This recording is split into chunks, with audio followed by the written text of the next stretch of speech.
Good morning. This is Norma Cowie here with her cold voice.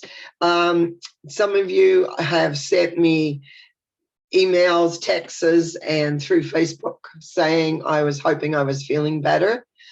It's really amazing. It's just over 2 weeks ago that all of a sudden I had the flu. I was laid right out. I drank for about 3 days was water with some vitamin C drink in it. And I was not cognizant of anything too much at all at the time. That that flu-like symptoms took my voice. I had no voice. People were phoning. I couldn't answer it.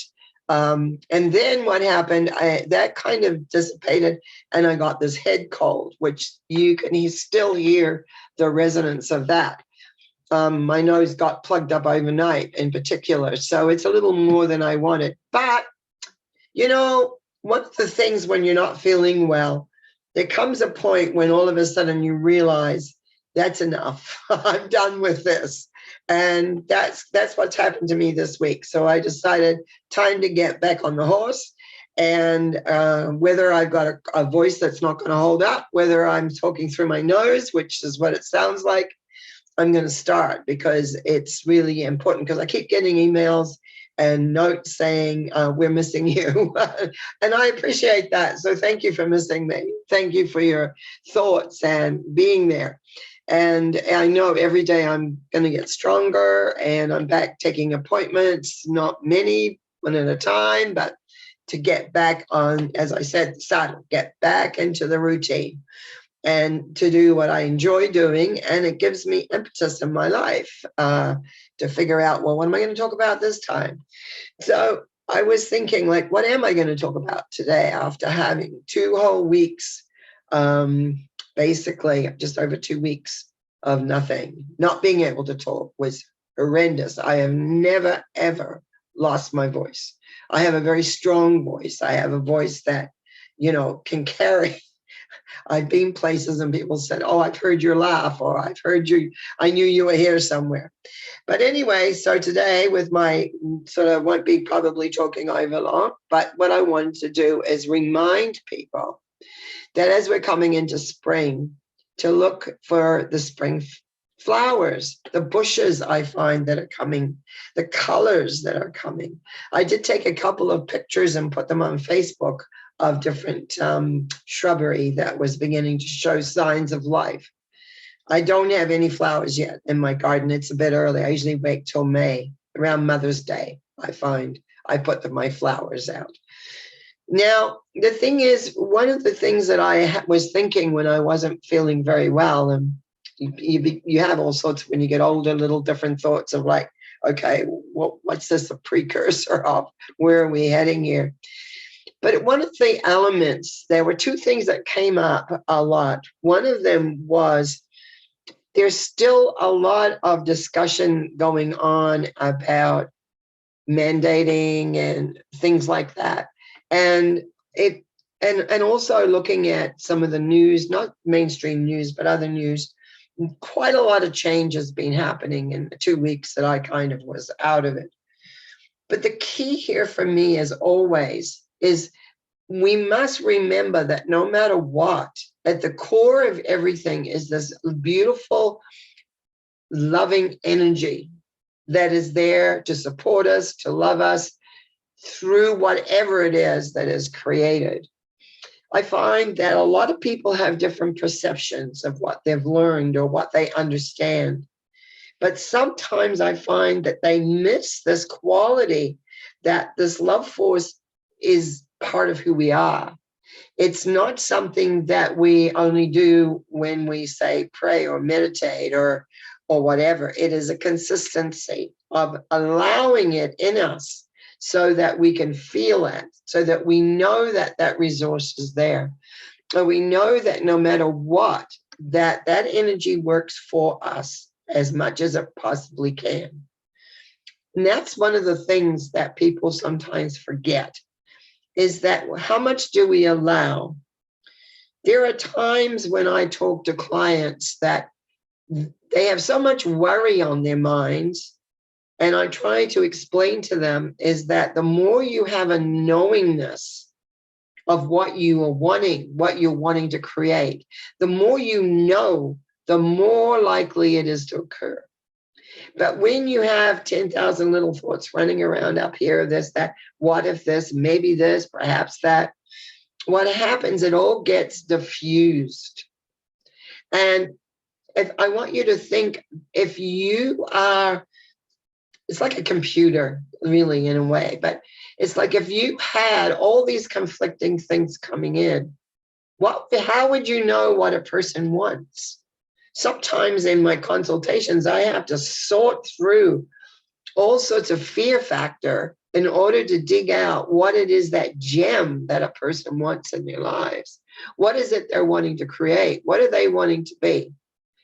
And the thing is, it's that knowing place, to have people be aware of the knowing place where you know this is what I want.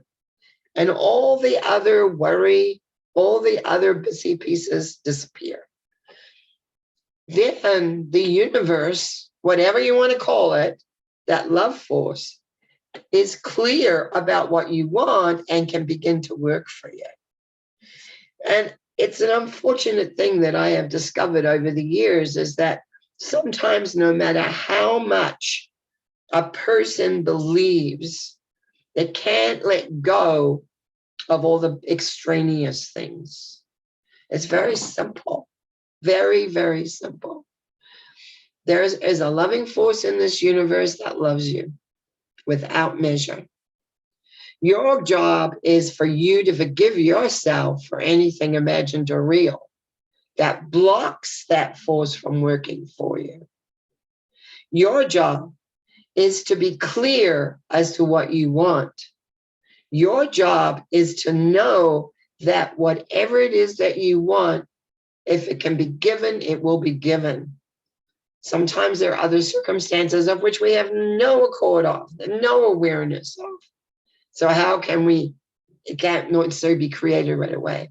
But I've also learned whenever I am clear about knowing what I want, it is showing up.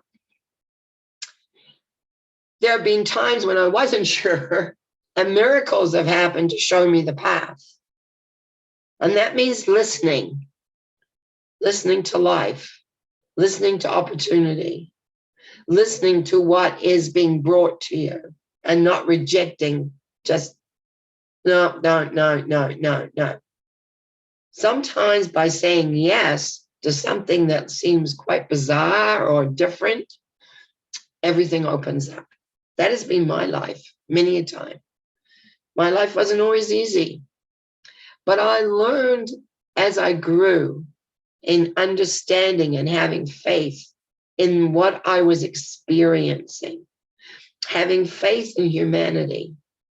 I began to recognize the biggest resource we have is ourselves, that humans have this capacity not only to love, to empathize, to be clear of the direction of where and how things are going to go. Yes, I have a cold right now. It's just nearly gone, I'm sure. But my voice, excuse me, still doesn't hold up well because it went away. It was very interesting. So what do we give voice to? Do we give voice to what we don't want in life? Or do we give voice to what we do want? I know Monday came along and I sat up, and I was being sick 2 weeks. And I said, this is enough. I'm getting back on the horse. I'm getting back, knowing that I wasn't going to be working full days. I couldn't hardly talk yet. But the thing is that once you make up your mind, the universe aligns. Other things align. Is it perfect yet? No. But this is Wednesday. Next time I talk will be Sunday. Hopefully I'm a lot better. And then we'll get back to the Monday mental treatments. I've had a lot of talk about those coming in, how much they've helped people, how much they're listening to what the mental mind treatments that I've been given for people, how much it's helped somebody else. And that cannot be what would we say, made less than of what that's about. And that is obviously, I was kind of mentally given that to do that. And so it's important to recognize that the spoken word has power. And that's what a lot of people don't realize, that you talk all the time, and that talking you can never take back. It is a vibration that goes out. So how do you talk? Do you talk in gratitude? Do you talk like I do at times for people with these mental mind treatments, where I speak my word for them? Now, I also want to mention that not everybody can be at 7 o'clock on a Monday night at my YouTube channel. Email me. If I have it before 6 o'clock, I can read them out and do the mental mind treatment. And that a lot of people were beginning to do that. And I'm sorry in a way, well, sorry is useless, but you know what I mean. That this had to stop when it did, but I never voiced so like the first Monday night I was so out of it. I started at 6 instead of 7, and I realized, this isn't looking good. But anyway, I want to thank you for the support. I want to thank you for the awareness that you have. I truly do my best to do. And you can always email if you want a topic discussed.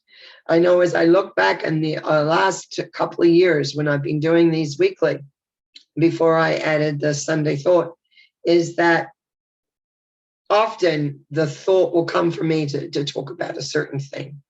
I have a lot of knowledge about a lot of different things, yes. But mostly I'm interested in every person becoming aware of their potential of connection to the love force that exists on this planet.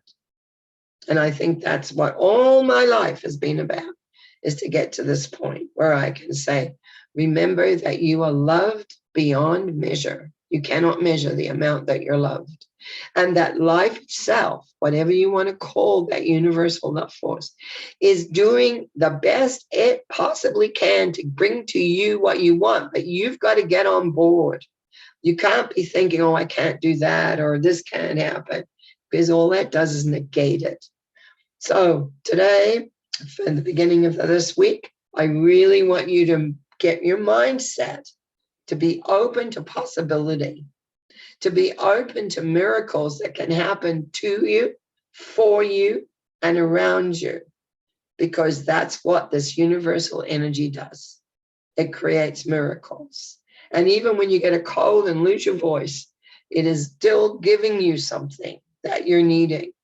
And maybe for me, it was just remembering how important my voice is, something I've always taken for granted, because I've had a very powerful voice in many ways. People could always hear me, even as a kid. Anyway, I'm going to say that in closing off. I want to thank you so, so much. And I will be back Sunday with a Sunday thought for sure. Bye.